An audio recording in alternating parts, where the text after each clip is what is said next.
창세기 40장. 얼마 후 이집트 왕의 술 맡은 관원장과 빵 굽는 관원장이 그 주인인 이집트 왕에게 잘못을 저질렀습니다. 바로는 그의 두 신하 곧 술 맡은 관원장과 빵 굽는 관원장에게 진노했습니다. 바로는 그들을 경호대장의 집에 있는 감옥에 가두었는데 그곳은 요셉이 갇혀 있는 감옥이었습니다. 경호대장은 요셉에게 명령해서 두 신하를 시중들게 했습니다. 그들이 얼마 동안 감옥에 갇혀 있었습니다. 감옥에 갇혀 있는 이 두 사람, 곧 이집트 왕의 술 맡은 관원장과 빵 굽는 관원장이 꿈을 꾸게 됐습니다. 각자 같은 날 밤에 꿈을 꾸었는데 그 내용이 서로 달랐습니다. 다음 날 아침 요셉이 그들에게 왔을 때 그들이 침울해 있는 것을 발견했습니다. 요셉은 자기 주인의 집에 함께 갇혀 있는 바로의 신하들에게 물었습니다. 오늘은 두 분의 얼굴빛이 왜 그리 안 좋으십니까? 그들이 대답했습니다. 우리가 꿈을 꾸었는데 꿈을 풀이해 줄 사람이 없구나. 요셉이 그들에게 말했습니다. 꿈을 풀이하는 것은 하나님께 달린 일이 아니겠습니까? 꿈꾸신 것을 제게 말씀해 보십시오. 술 맡은 관원장이 요셉에게 자기가 꾼 꿈 이야기를 했습니다. 꿈속에서 내 앞에 포도나무가 하나 있는 것을 보았네. 그 나무의 가지가 셋 달렸는데 싹이 돋고 곧 꽃이 피더니 금세 포도송이가 열리는 것이었네. 내 손에 바로의 잔이 들려있기에 내가 포도를 따서 바로의 잔에 짜 넣었네. 그리고 그것을 바로께 드렸네. 요셉이 말했습니다. 이 꿈은 이런 뜻입니다. 가지 셋은 3일입니다. 3일 안에 바로께서 관원장님을 풀어주시고 관원장님의 지위를 회복시켜 주실 것입니다. 관원장님이 전에 바로의 술 맡은 관원장이셨을 때 하던 대로 바로의 손에 잔을 올려드리게 될 것입니다. 일이 잘 풀리면 저를 기억하시겠다고 약속해 주십시오. 제게 은혜를 베풀어 바로께 제 이야기를 하셔서 저를 이 감옥에서 내보내 주십시오. 저는 히브리 땅에서 끌려왔는데 여기에서 감옥에 갇힐 만한 일은 결코 하지 않았습니다. 요셉의 꿈풀이가 좋은 것을 보고 빵 굽는 관원장도 요셉에게 말했습니다. 나도 꿈을 꾸었는데 보니까 내 머리 위에 빵 바구니 3개가 있었네. 맨 위에 있는 바구니에 바로께 드릴 온갖 구운 빵들이 있었는데 새들이 내 머리 위에 있는 그 바구니의 빵을 먹어버렸네. 요셉이 말했습니다. 그 꿈은 이런 뜻입니다. 새 바구니는 3일입니다. 3일 안에 바로께서 관원장님의 목을 베고 몸을 나무에 매달 것입니다. 그러면 새들이 관원장님의 살을 뜯어먹을 것입니다. 그 3일째 되는 날은 바로의 생일이었습니다. 바로는 모든 신하들을 불러 잔치를 베풀었습니다. 바로는 그의 신하들 앞에서 술 맡은 관원장과 빵 굽는 관원장을 불러들였습니다. 바로는 술 맡은 관원장을 원래의 직위로 복귀시켜 그가 바로에게 잔을 바치게 했습니다. 그러나 바로는 빵 굽는 관원장의 목을 매달았습니다. 요셉이 그들에게 꿈을 풀어준 대로였습니다. 하지만 술 맡은 관원장은 요셉을 기억하지 않고 잊어버렸습니다. 창세기 41장. 그로부터 2년 후에 바로가 꿈을 꾸었습니다. 그가 나일 강가에 서 있었는데 아름답게 생긴 살찐 암소 7마리가 강에서 올라와 갈대풀을 뜯어먹고 있었습니다. 그 뒤에 흉측하고 마른 암소 7마리가 뒤따라 강에서 올라와 강둑에서 이 소들 옆에 서 있었습니다. 흉측하고 마른 암소들이 아름답게 생긴 살찐 암소 7마리를 잡아먹어버렸습니다. 그리고 바로가 잠에서 깨어났습니다. 바로가 다시 잠이 들어 두 번째 꿈을 꾸었습니다. 한 줄기에 토실토실한 좋은 이삭 7개가 자라고 있었습니다. 그런데 보니 마르고 동풍에 시든 이삭 7개가 싹 텄습니다. 그리고 마른 이삭들이 토실토실하고 굵은 이삭 7개를 삼켜버렸습니다. 그리고 바로가 잠에서 깨어나 보니 그것은 꿈이었습니다. 아침에 바로는 마음이 편치 않았습니다. 그가 사람을 보내 이집트의 모든 마술사들과 지혜자들을 불러들였습니다. 바로가 그들에게 자기가 꾼 꿈을 말해 주었는데 그 꿈을 풀이할 수 있는 사람이 아무도 없었습니다. 그때 술 맡은 관원장이 바로에게 말했습니다. 오늘에야 제가 그동안 잊고 있었던 제 잘못이 생각났습니다. 언젠가 바로께서 종들에게 화가 나셔서 저와 빵 굽는 관원장을 경호대장의 집에 가두신 적이 있으십니다. 그때 저희가 같은 날 밤에 꿈을 꾸었는데 서로 다른 의미가 있는 꿈이었습니다. 그때 거기에 젊은 히브리 청년 하나가 저희와 함께 있었습니다. 그는 경호대장의 종이었습니다. 저희가 그에게 저희의 꿈을 이야기해 주었더니 그가 저희에게 꿈을 해석해 주었는데 각자의 꿈에 따라서 그 의미를 풀이해 주었습니다. 그리고 그가 저희들에게 해석해 준 대로 일이 이루어졌습니다. 저는 제자리로 돌아오게 됐고 빵 굽는 관원장의 목이 매달렸습니다. 바로가 사람을 보내 요셉을 불러들였습니다. 그들은 즉시 요셉을 감옥에서 데리고 나왔습니다. 그는 수염을 깎고 옷을 갈아입은 다음 바로 앞에 나갔습니다. 바로가 요셉에게 말했습니다.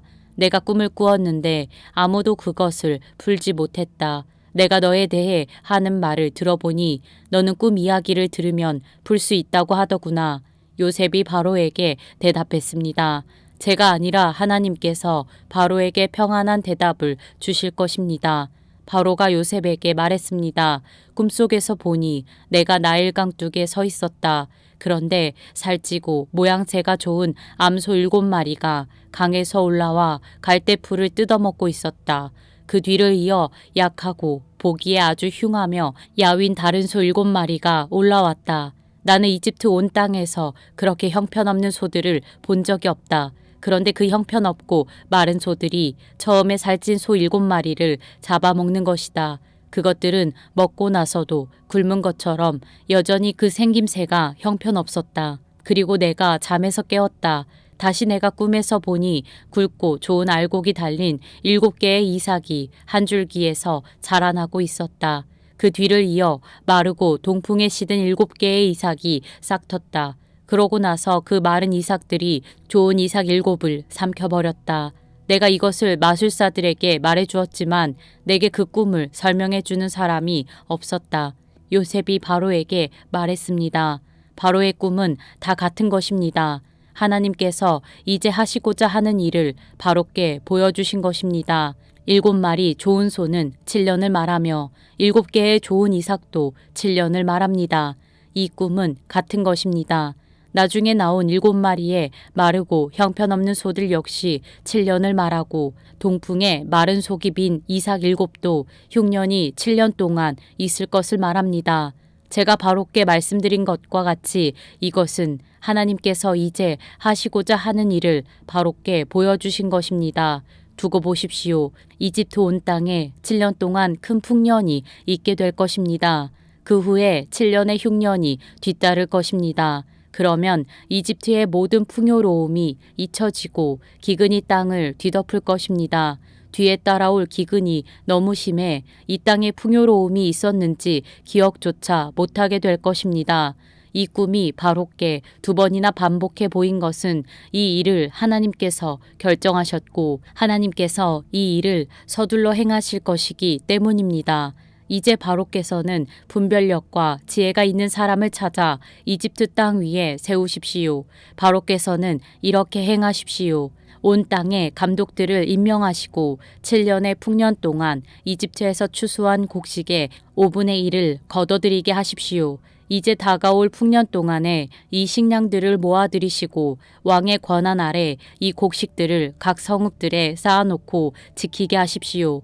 이 양식들은 이집트 땅에 일어날 7년 동안의 흉년에 대비한 식량이 될 것입니다. 그러면 이 땅이 흉년으로 망하는 일이 없을 것입니다. 이 제안이 바로와 그의 모든 신하들에게 좋게 여겨졌습니다. 바로가 자기 신하들에게 말했습니다. 우리가 이 사람처럼 하나님의 영이 있는 사람을 찾을 수가 있겠느냐? 바로가 요셉에게 말했습니다. 하나님께서 내게 이 모든 것을 알려주셨으니 너만큼 분별력과 지혜가 있는 사람이 없을 것이다. 너는 내 집을 다스리도록 하여라.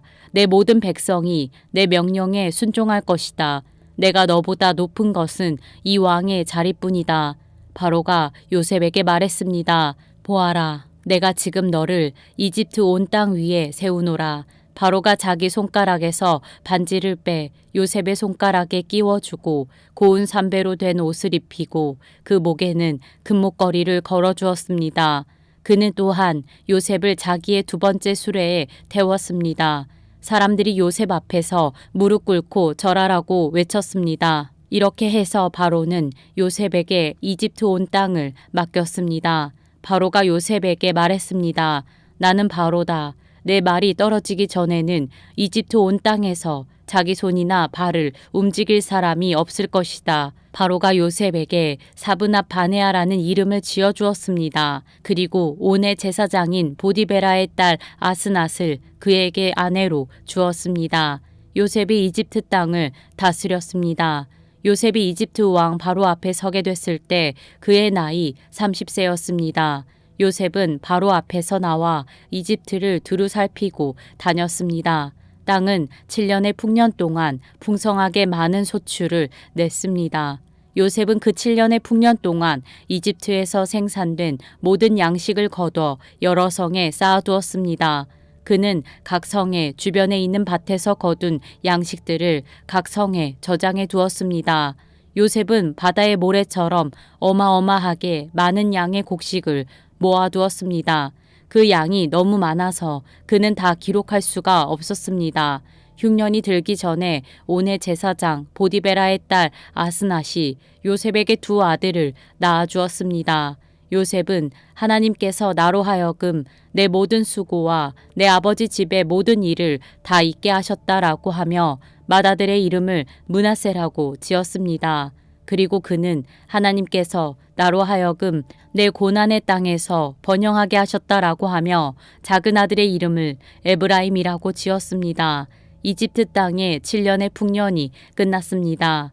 그리고 요셉이 말한 대로 7년의 흉년이 시작됐습니다. 다른 모든 나라에도 흉년이 들었지만 이집트 온 땅에는 식량이 있었습니다. 온 이집트 땅도 굶주리게 되자 백성들이 식량을 구하며 바로에게 부르짖었습니다. 그때 바로가 모든 이집트 백성들에게 요셉에게 가서 그가 하라는 대로 하라고 말했습니다. 흉년이 온 땅에 닥치자 요셉은 창고를 열어 이집트 백성들에게 곡식을 팔았습니다. 이집트 땅의 기근이 아주 심했습니다. 온 땅의 기근이 심했기 때문에 온 세상 사람들이 곡식을 사러 이집트에 있는 요셉에게로 왔습니다. 창세기 42장. 야곱은 이집트에 곡식이 있다는 것을 알게 됐습니다. 야곱은 자기 아들들에게 말했습니다. 너희가 어째서 서로 얼굴만 바라보고 있느냐? 그가 이어 말했습니다. 보라, 내가 이집트에 곡식이 있다는 말을 들었다. 그곳에 내려가 우리를 위해 곡식을 좀 사오라. 그러면 우리가 죽지 않고 살 것이다. 요셉의 형들 10명이 곡식을 사러 이집트로 내려갔습니다. 그러나 야곱은 요셉의 동생 베냐민만은 그의 형들과 함께 보내지 않았습니다. 그에게 화가 미칠지 모른다라고 생각했기 때문입니다. 이스라엘의 아들들은 곡식을 사러 가는 사람들 틈에 끼어서 내려갔습니다. 가나안 땅에 흉년이 들었기 때문입니다. 그때 요셉은 그 땅의 총리가 돼 그 땅의 모든 백성들에게 곡식을 팔고 있었습니다. 요셉의 형들이 와서 얼굴을 땅에 대고 그에게 절을 했습니다. 요셉은 자기 형들을 보자 바로 그들을 알아보았습니다. 그러나 그는 모르는 척하며 그들에게 매몰차게 대했습니다. 요셉이 형들에게 말했습니다. 너희는 어디에서 왔느냐? 그들이 대답했습니다. 양식을 사러 가나안 땅에서 왔습니다. 요셉은 자기 형들을 알아보았지만 그들은 요셉을 알아보지 못했습니다. 요셉은 전에 자기가 그들에 관해 꾸었던 꿈이 생각났습니다. 그가 말했습니다. 너희는 정탐꾼들이다. 너희는 우리 땅에서 허술한 곳이 어딘지를 살피러 온 것이다. 그들이 대답했습니다. 아닙니다. 내 주여, 주의 종들은 양식을 사러 왔습니다. 우리는 다 한 사람의 아들들입니다. 주의 종들은 정직한 사람들입니다. 저희는 정탐꾼들이 아닙니다. 요셉이 그들에게 말했습니다. 아니다. 너희는 우리 땅의 허술한 곳을 살피러 온 것이다. 형제들이 대답했습니다. 주의 종들은 12형제입니다. 저희는 가나안 땅에 살고 있는 한 사람의 아들들입니다. 막내는 지금 아버지와 함께 있고 또 하나는 없어졌습니다. 요셉이 그들에게 말했습니다. 내가 너희는 정탐꾼들이다라고 말한 것은 바로 이 때문이다. 그러면 너희를 시험해 보도록 하겠다. 바로의 살아계심을 걸고 맹세하지만 너희 막내가 여기 오지 않는 한 너희가 이곳에서 빠져나가지 못할 것이다.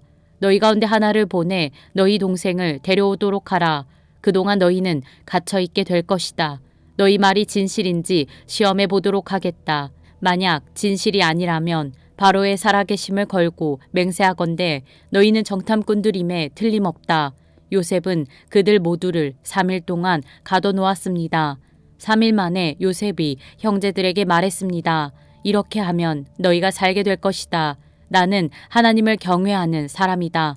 너희가 만약 정직한 사람들이라면 너희 형제들 가운데 하나가 여기 감옥에 남고 나머지는 흉년 때문에 굶고 있는 너희 집안 식구들을 위해 곡식을 갖고 돌아가라. 그러나 너희는 막내를 내게 데려와야 한다. 그래야만 너희 말이 진실이라는 게 증명되고 너희가 죽지 않게 될 것이다. 형제들은 그렇게 하기로 했습니다.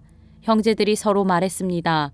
정말로 우리가 우리 동생 때문에 벌을 받고 있구나. 그가 그렇게 괴로워하는 것을 보고 또 그가 목숨을 구해달라고 우리에게 사정을 할 때 듣지 않아서 우리가 이런 괴로움을 당하고 있는 것이다. 르우벤이 말했습니다. 내가 그 아이에게 죄를 짓지 말라고 했는데도 너희가 내 말을 듣지 않았다. 이제 우리가 그의 핏값을 치르게 됐다. 그들 사이에는 통역관이 있었기 때문에 그들은 요셉이 자신들의 말을 알아듣고 있는 줄을 몰랐습니다. 요셉은 형들에게서 물러나와 울었습니다. 그러고 다시 돌아와서 그들에게 말하고 형제들 가운데 시므온을 골라내서 그들이 보는 앞에서 묶었습니다. 요셉은 종들을 시켜 형제들의 자루를 곡식으로 채우되 각 사람의 돈을 각자의 자루에 도로 넣어주며 여행에 필요한 음식들도 따로 주라고 명령했습니다. 그들은 그대로 행했습니다.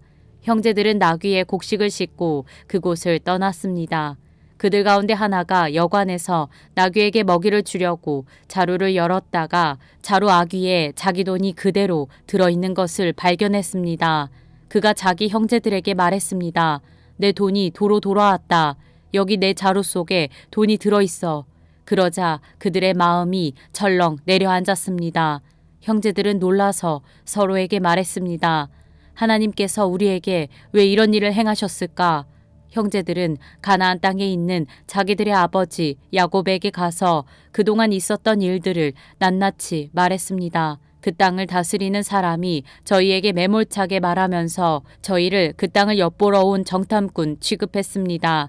그래서 저희가 그에게 말하기를 저희는 정직한 사람들이지 정탐꾼들이 아닙니다. 저희는 12형제로서 한 아버지의 아들들입니다. 하나는 없어졌고 막내는 지금 저희 아버지와 함께 가나안 땅에 있습니다라고 했습니다. 그러자 그 땅을 다스리는 사람이 저희에게 말했습니다. 너희가 이렇게 하면 정직한 사람들인지 내가 알아볼 수 있을 것이다.